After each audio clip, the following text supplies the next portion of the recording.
Oh, look at that. This is here. We are close to the reactor number 4. After those buildings here, they were told actually, just come down. You're going only for 3 days. Only for 3 days.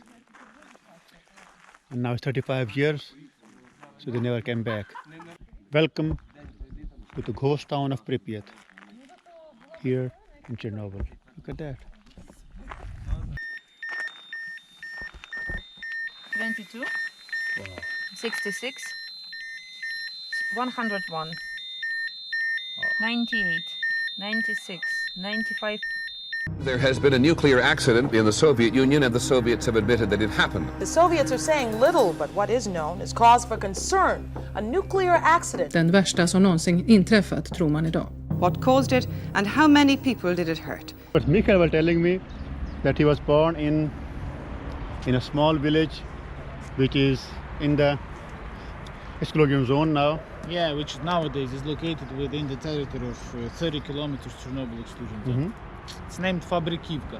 Fabrikivka. Yeah, I was 4 years old when we were relocated from the village. Okay. Yeah, as well as all other inhabitants of the settlement. And your grandfather? And my grandfather was one of the liquidators, one of the first who went to clean the site of the power station after the disaster. And he died at the age of 39. 39? 39. So young yeah. he was? He was Wow. very young, yeah. Wow.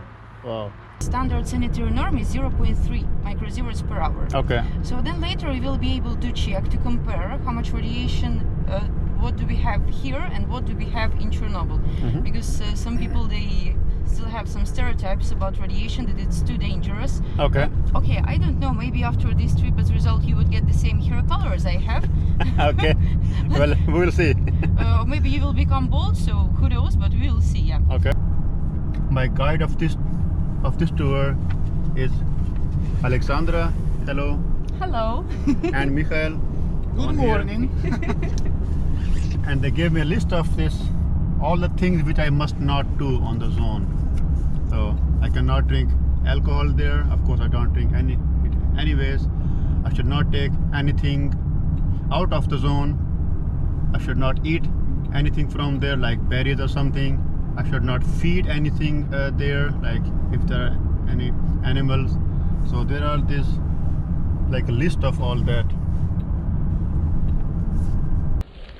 We have now arrived at the first checkpoint here in Chernobyl. If you can see on the back side, so that's the first checkpoint where I got my personal dosimeter to see how much radiation did I get. But here you don't see any numbers. So to convert the dose of radiation which I got here, I use this Geiger counter. Geiger counter, which I have shown you before. So we'll see it on the way. We finally managed to get the clearance and entering the main area of Chernobyl. It's going up and up here. Yeah, But still safe enough. seems great. Still safe enough, but it's going up and up. Or maybe I'm joking. And there on the right side here, the cooling tower for the reactor number 5, which was under construction but never finished, I guess. Oh, Yeah, you're Yeah. absolutely right. You stay in Ukraine or you did some research before? just now here. Aha, you're learning fast. So look at those guys. So my Geiger counter is going up and up. So it was 13, 14 at the beginning, but now we're close to the reactor here. And you see that right there, it's all happened. Now it's covered behind this, beneath the sarcophagus, the new safe confinement. The river is going close by. And the new reactor which was under construction but was not completed. Wow. And look, it went to 1.04. I will cut the fence only. So now we are just going around the sarcophagus. Yeah, but we will just turn left and we will get closer, so don't worry about that. So this sarcophagus, it cost billions of dollars, and a sign of how the global community have helped here to confine the radiation inside here, that number 4, but it's huge. To use the new safe confinement, they installed two remote controls, two remote controlled cranes, and using these cranes, first of all, they have to dismantle first sarcophagus, because actually this is not sarcophagus, the first sarcophagus is underneath. To dismantle and then to try to decontaminate it as much as possible. They will be collecting all these parts in special building inside the new safe confinement. So you see some doors, it doesn't mean if you would open some door, you would see like straight in the front of you sarcophagus, of course not. So we are now entering the town of Pripyat, which was originally built for the families and the employees of those who are working in the power plant of Chernobyl. So, Pripyat. And here, You can try to measure where you are standing right now. You can just stop and try to measure the soil. so this here, You need even to get closer to the radiation sign. It's pretty Wow. understandable already. look at, whoa. So look how contaminated it is. It went to 7.5. Look here. Wow. And that's all area here was red forest. The myth from the HBO, the bridge of death, was only a myth. And look to the right and the back. You can see. How close the power plant is. The ghost town of Pripyat. The people here, they were living. The people, they were living here normal life. They had no idea what is happening back in the reactor. They were playing in the gardens. They were doing their shopping. The ladies were cooking at home.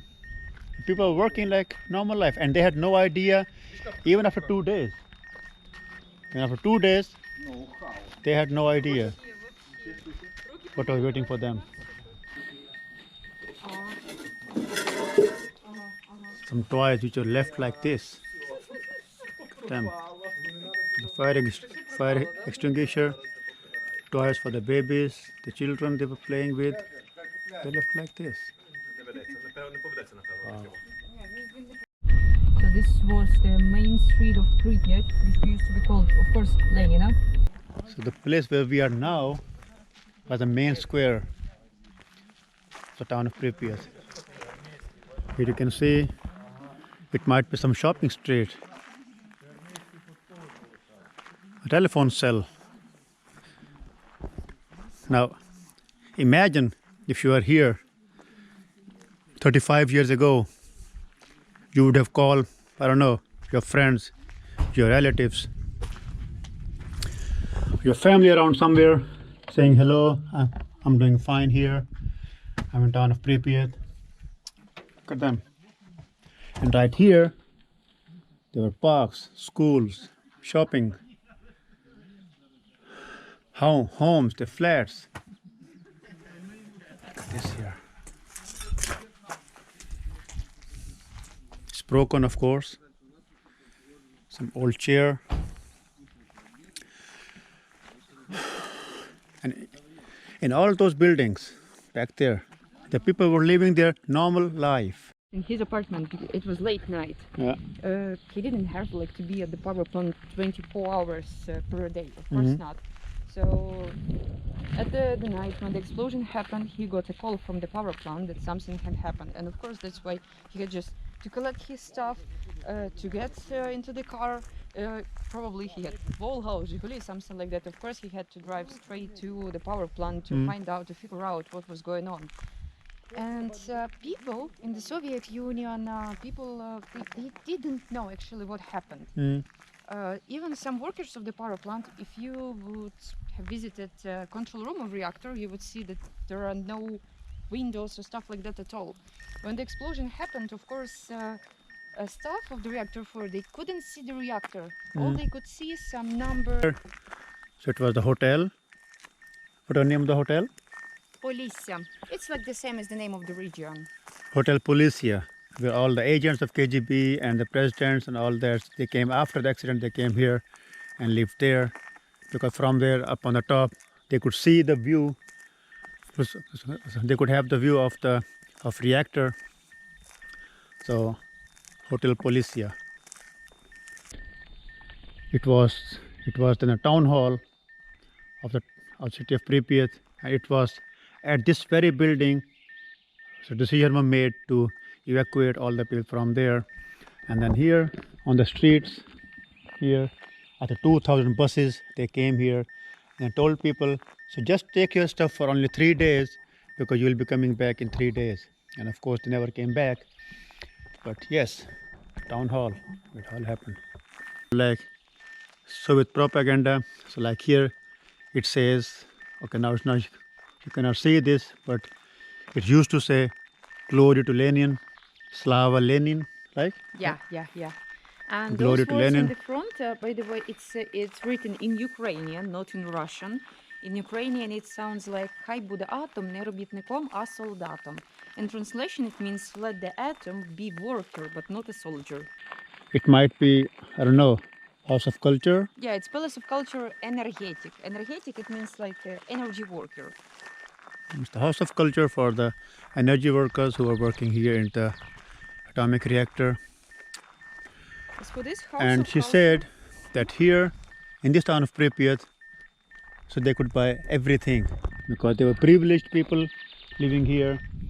Even though in the other part of Soviet Union, they could not buy so many things, but here in this town, they could buy everything and anything. So they were so privileged. But now after 35 years, there's nothing left. If you can imagine that back in 35 years, you would come here and eat your food because here it was a restaurant.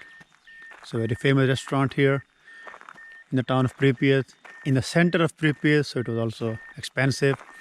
But right here, the people would come to enjoy their time, have some food, dinner, lunch, enjoy. But now, of course, there's nothing. The place where we are now, it was once a supermarket. You see, people could sit there, the shopping trolleys, the rails, the racks. You can also see here those aisles where they can buy the things. So I don't know, so maybe some vegetables, some drinks, some breads. Go out, police. Yeah. So here, the people would come to buy their stuff for their daily life. The meat, the bread. You see those blue signs? It says this, which is on the floor. It says beer. Yeah, okay. And then Beer. canned vegetables, then vegetable juice, fruit juice, cheese, sausages. Leave here. I think there will be some street lamps hanging down there. So people could sit here. Yeah. And now the nature is reclaiming. Look, there is some grass or some trees. Look at there. They're just growing now outside of the road of concrete. By the way, this green stuff moss, while being in Pripyat, try not to step on the moss. Because moss is like sponge for radiation. So we are now entering the backstage of theater, the House of Culture. You see there those paintings. You know who are there? So these are portraits of members of Communist Party. Okay, they are members of Communist Party. And behind you, these are the same three words. This is one of the most famous quotes of Lenin. It says in Russian "Учиться, учиться, учиться." In translation, it means study, study, study. Ah, okay, this is from Lenin here. So now here, it's Lenin or what is this? It says Vladimir Lenin. Okay. It's like who told these words? Study, study, study. So for one point he was right. Study, study, study. Of course. There's some abandoned, I don't know, some lighting out there, boxes. can give figures to theater. Wow. There is a theater hall.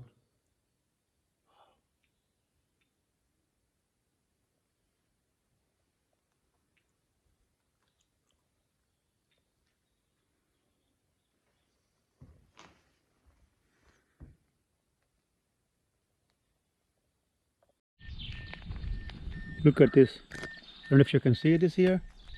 The snake in the town of Chernobyl, Pripyat. I see. Yeah? It's snake. Yeah, I Yeah, see this it. is here. In Ukrainian we cracker. call it vuj. Small one, and he is now active. I don't know if you can see this. Can you see this, guys? Look here. Oh. He is waiting. The snake in the town of Pripyat. Wow. Oh, look, he's moving.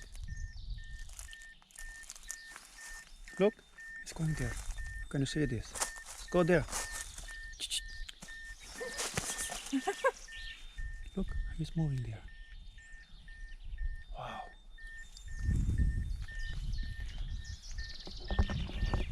Whoa. I hope he will not jump and bite it. Yeah.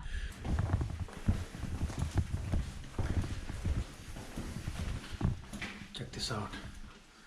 It's all contaminated, radiated. Look at this. So it was used to be a house, I guess. A flat. I used to live, so it may be a toilet.